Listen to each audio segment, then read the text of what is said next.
Regarding the consequentialist component of utilitarianism, I want us to recognize the difference between predicted consequences and actual consequences.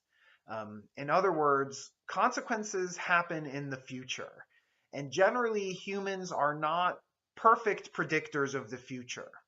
So let's be clear on what the utilitarian is saying when they say that the morality of an action is determined by the consequences of that action.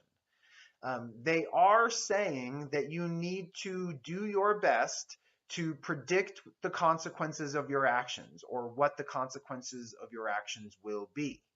You need to think about the consequences of your actions before you act and compare and contrast the consequences of alternative actions and do your best, try your hardest to choose the action that will maximize consequences. However, the utilitarian is also saying that the morality of your actions is determined by the actual consequences, not the predicted consequences. The morality is based on how your actions actually affect the world and sentient beings in the world, not how you will predict how your actions will affect the world. So obviously there may be a discrepancy sometimes between your predictions of the consequences and the actual consequences, but ultimately it is the actual consequences of your actions that determines the morality of those actions.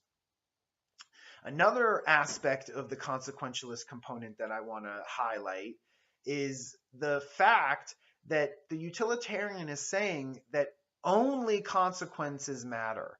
It is only the consequences of your actions that matter to the morality of those actions. In other words, the intentions of your actions, what you intended to happen, doesn't matter morally.